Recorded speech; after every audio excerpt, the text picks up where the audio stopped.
Assalamualaikum warahmatullahi wabarakatuh.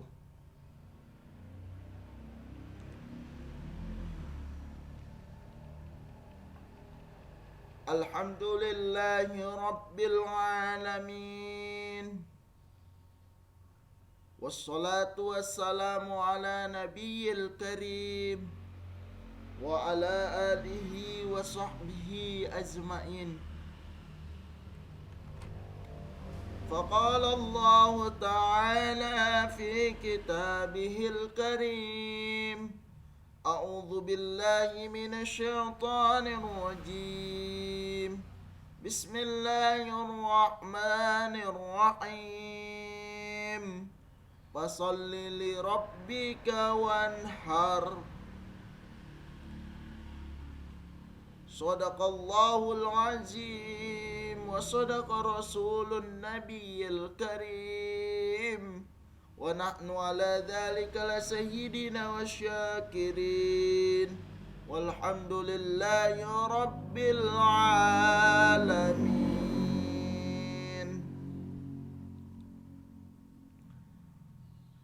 Pertama-tama, marilah kita ungkapkan rasa syukur kita kehadirat Allah Subhanahu wa taala. Mengapa? Karena kita telah diberikannya begitu banyak nikmat. Mulai dari nikmat kesehatan, kesempatan, bahkan nikmat iman dan Islam masih tertanam di dalam hati kita. Kemudian salawat bertangkaikan salam kita hadiahkan kepada ruh junjungan kita Nabi besar Muhammad sallallahu alaihi wasallam. Dengan lafaz Allahumma salli ala Sayyidina Muhammadin wa ala ali Sayyidina Muhammad. Pada kesempatan kali ini izinkan saya menyampaikan sebuah ceramah yang berjudul Idul Adha atau yang disebut juga Hari Raya Kurban.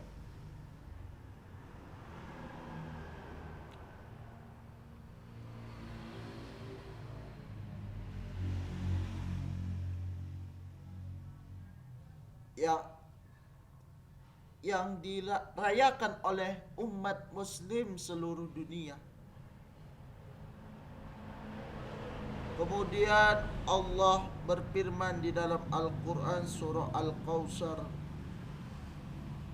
A'udzu billahi minasyaitonir rajim.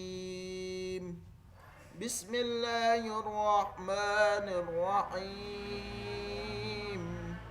Fasholli li rabbika wanhar. Maka dirikanlah sholat. Alasannya ialah Tuhanmu. Dan berkorbanlah. Yang dimaksud berkorban di sini menyembelih binatang-binatang, kurban dan mensyukuri nikmat Allah. Makanya kalau kita di dalam ayat ini dijelaskan kalau ingin bersyukur maka kita sholat dan berkurban.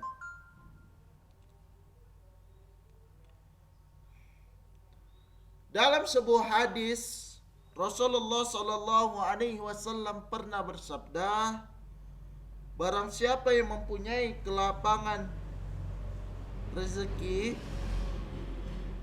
untuk bisa berkurban tetapi tidak melakukannya, maka janganlah ia dekat-dekat ke masjid kawasan kami beribadah. Hadis riwayat Ibnu Majah.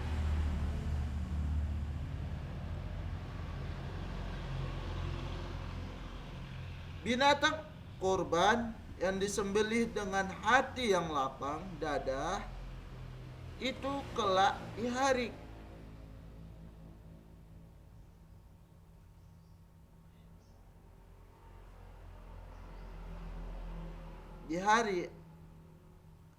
kiamat nanti akan ditimbang darahnya, tanduknya, bulunya, dan semua anggota tubuhnya, sekaligus akan memberi saksi baginya. Rasulullah Shallallahu Alaihi Wasallam bersabda yang artinya, sembelihlah kurban dan senangkanlah hatimu. Sesungguhnya orang muslim yang menghadapkan hewan-hewan sembelihnya ke kiblat, maka darah binatang itu, tanduknya dan bulunya, semua merupakan kebajikan yang akan ditimbang pada hari kiamat.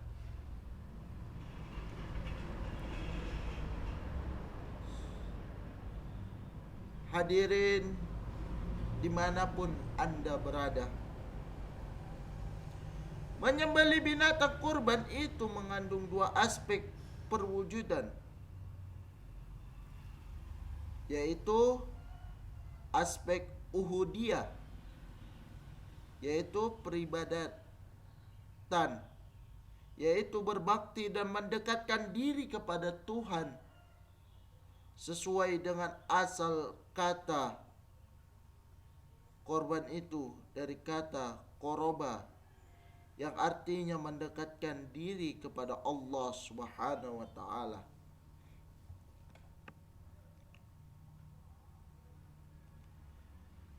Sebagai imbangan perdekatan itu, maka Allah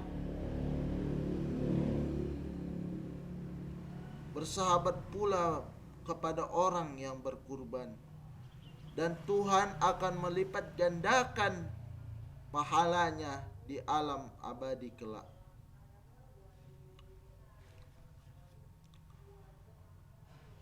Karena dengan melaksanakan korban dan membagi-bagikan daging sembelih itu, akan berkembang pendekatan sesama umat manusia. Dimanapun kaum muslimin yang sedang hidup dalam garis kemiskinan,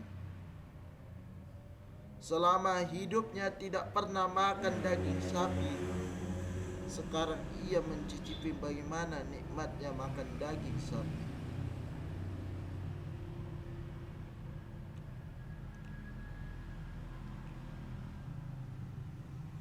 Dengan jalan ini insya Allah akan terciptanya kemurnian sosial dalam masyarakat.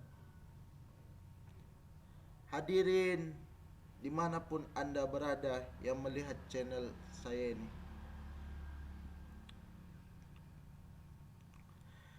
dalam sejarah Islam, sebagaimana yang diterangkan di dalam Al-Quran, terdapat dua insiden dilakukannya ritual kurban, yaitu oleh Habil dan Qabil, putra Nabi Adam alaihi salam, serta dikala Nabi Ibrahim akan mengorbankan Nabi Ismail atas perintah Allah Subhanahu wa taala.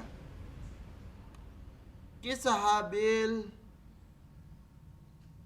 dan Qabil dikisahkan pada Al-Quran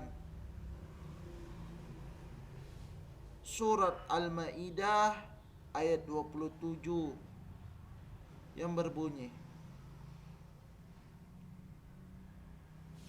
dan artinya, ceritakanlah kepada mereka kisah kedua putra Adam, Habil dan Qabil, berdasarkan yang sebenarnya. Ketika keduanya mempersembahkan kurban, maka diterima dari salah seorang dari mereka berdua. dan tidak diterima dari yang lain. Ia berkata, "Aku niscaya membunuhmu." Berkata Habil, "Sesungguhnya Allah mendapatkan kurban dari orang-orang yang bertakwa." Quran Surah Al-Ma'idah ayat 27.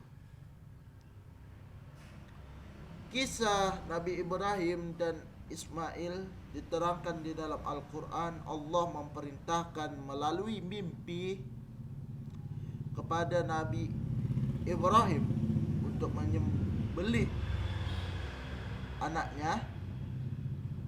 Bagaimana mungkin yang dicintainya, yang ditunggu-tunggunya, disembelih, sedangkan Nabi Ibrahim adalah kekasih Allah Subhanahu wa taala yang rela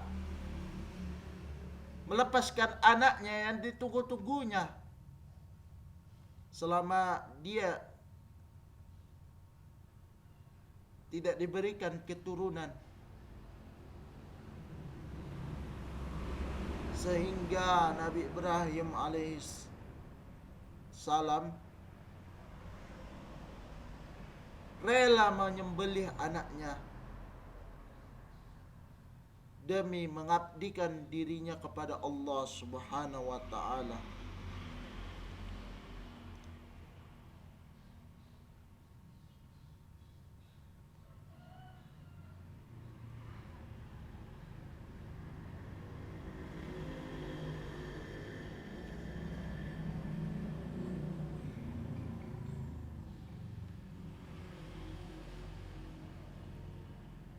Cerita Nabi Ibrahim dan Ismail ini terdapat dalam surah Asy-Syaffat ayat 102 sampai 107. Dan artinya, maka tatkala itu pada umur yang sanggup berusaha gotong royong, Ibrahim berkata, "Hai anakku, sesungguhnya saya melihat dalam mimpi bahwa saya menyembelihmu. Maka berpikirlah, apa pendapatmu?" Ia menjawab, "Hai bapakku, kerjakanlah apa yang diperintahkan kepadamu. Insya Allah kau akan mendapatiku termasuk orang-orang yang sabar." Tatkala keduanya telah berserah diri dan Ibrahim membaringkan anaknya atas pelipis,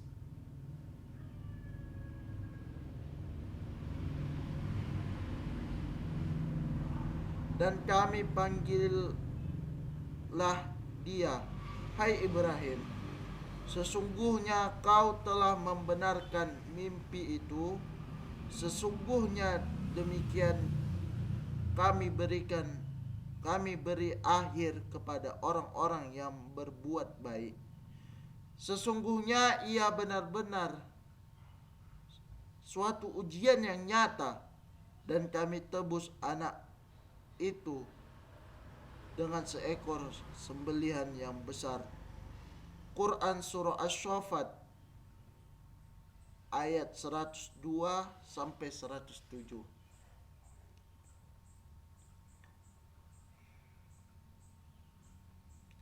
Maka dari itu, apabila kita diberi rezeki lebih dari Allah, jangan lupa kita sisihkan untuk membeli binatang kurban untuk disembelih pada hari raya Idul Adha.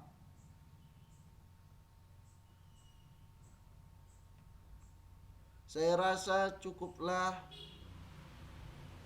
ceramah saya ini, mudah-mudahan ada manfaatnya bagi kita yang mendengarnya. Kalaupun tak dengar, semoga ada manfaatnya. Kalau ada sumur di ladang, boleh kita menumpang mandi. Kalau ada umur yang panjang, boleh kita berjumpa lagi. Kalau ada jarum yang patah, jangan disimpan di dalam peti. Kalau ada kata-kata yang salah, jangan simpan di dalam hati. Burung cendrian, daun selasih. Cukup sekian dan terima kasih. Akhirul kalam, nasrum minallahi wa fathun qarib wa bassiril mu'minin. Assalamualaikum warahmatullahi wabarakatuh.